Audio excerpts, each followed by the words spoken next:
Mesdames, Mesdemoiselles et Messieurs, bonsoir à toutes et à tous. L'heure est très très grave.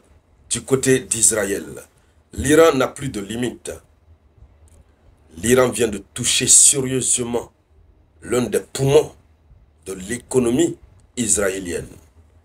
L'Iran n'est plus dans la plaisanterie.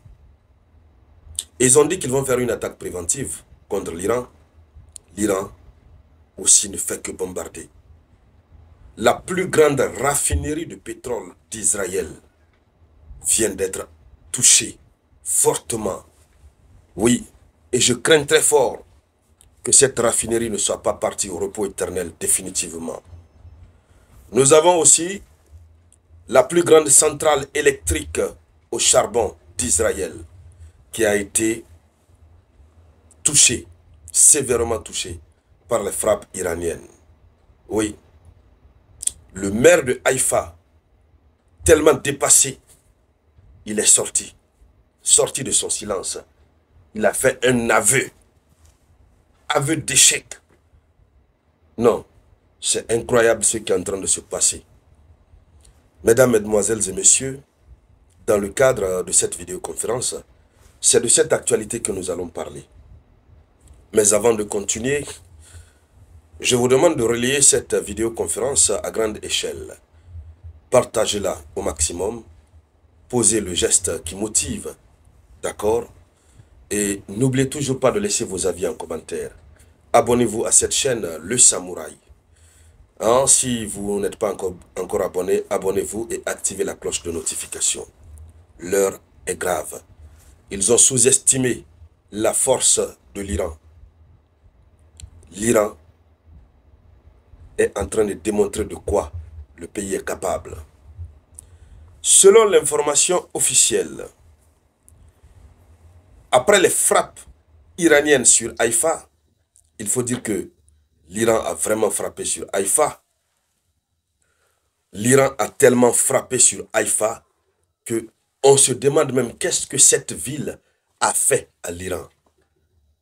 Alors, après ces nombreuses frappes qui ont débuté depuis hier dans la soirée, Israël est confronté à une crise de carburant sans précédent. Voici ce que rapporte la plateforme d'information et d'analyse indépendante Geoenergetica Info. Crise de carburant en Israël. Parce que la raffinerie a été touchée. Est-ce que ça va se limiter simplement à la crise de carburant? Voici la grosse question qu'on se pose. Est-ce que ça va être simplement une crise de carburant? Ou bien même, ça va être une crise économique globale qui va frapper le pays? Puisque ça, la raffinerie de Haïfa, c'est la plus grande raffinerie. Et on connaît son importance, son poids sur l'économie israélienne. Ils ont sous-estimé l'Iran. L'Iran reste à des milliers de kilomètres. L'Iran lance et ça touche la cible avec précision. Je vous dis, tellement dépassé, le maire de Haïfa est sorti de son silence. Les propos qu'il a utilisés, ça fait pitié. Il dit ceci, c'est le maire de Haïfa qui parle. Il dit, je suis profondément déprimé. 2 sites stratégiques ont été touchés par des missiles iraniens. Oui, il avoue qu'il est profondément déprimé. Eux qui sont en train de faire semblant, comme si le conflit, hein, les frappes de l'Iran, ça ne leur disait rien. Mais le maire de Haïfa, face à la gravité de la situation, lui, il s'en fiche pas mal. Comment il va faire évoluer sa ville? Les sites stratégiques qui l'aidaient à faire fonctionner correctement sa ville ont été endommagés. Comment il va faire fonctionner sa ville? Partagez la vidéo. Donc, lui, il a enlevé la gêne sur son visage, la honte, et il a avoué carrément. Voilà. Alors, plusieurs images de ces destructions sont diffusées. Mais allons-y dans les profondeurs, essayons de voir concrètement. Il s'agit de quoi? Il faut dire que l'Iran est en train de faire des ciblages d'infrastructures stratégiques.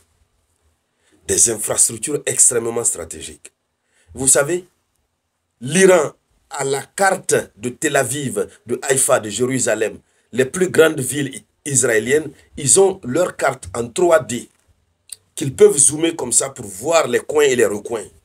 Ils connaissent tous les emplacements. Mais si ce sont des espions qui ont fait le travail là pour eux, ils ont bien fait le travail. Donc, ils restent juste là, ils disent, bon, c'est sur cette partie.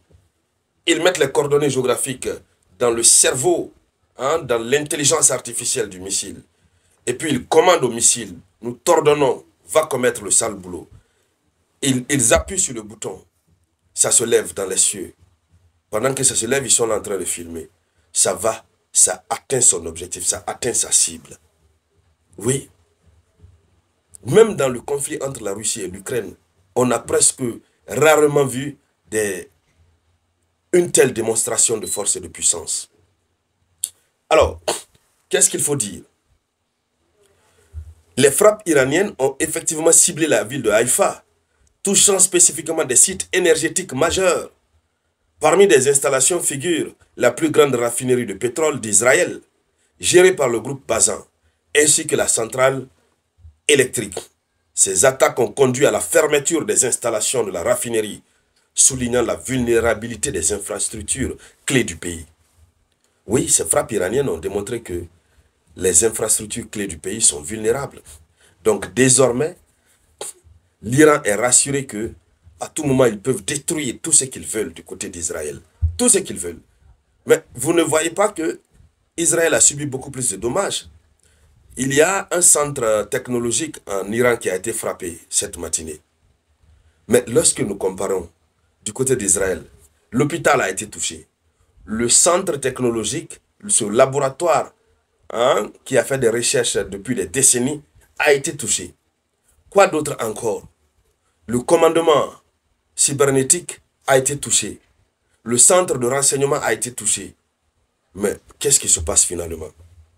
Donc, avec ces frappes sur Haïfa, les conséquences, il y a des conséquences sur l'approvisionnement en carburant et en électricité. Et donc, l'impact de la raffinerie de Haïfa, qui est le nœud énergétique essentiel, fait craindre une potentielle crise de carburant et des interruptions d'approvisionnement. Ça a déjà commencé. Alors, nous sommes en face d'une situation très difficile. Nous sommes en face d'une escalade du conflit. Une véritable escalade. Puisque ces frappes marquent une escalade significative dans le conflit et démontrent la capacité de l'Iran à atteindre des cibles stratégiques à l'intérieur du territoire israélien. L'Iran a montré sa capacité. L'Iran est capable. Oui. Bon, malheureusement, Israël n'arrive pas à comprendre. Le chef d'état-major israélien qui est sorti hier pour dire aux Israéliens de se préparer à une longue période, que le conflit va durer encore longtemps. Ça, au fur et à mesure que les jours vont passer, l'Iran risque de détruire même beaucoup de choses. L'Iran risque de mettre Israël en retard de plusieurs années. Et donc, mesdames, mesdemoiselles et messieurs, c'était ça la une de l'actualité. Merci de la partager au maximum. Je vous reviens tout à l'heure avec de nouvelles actualités. C'était la voix de votre unique samouraï.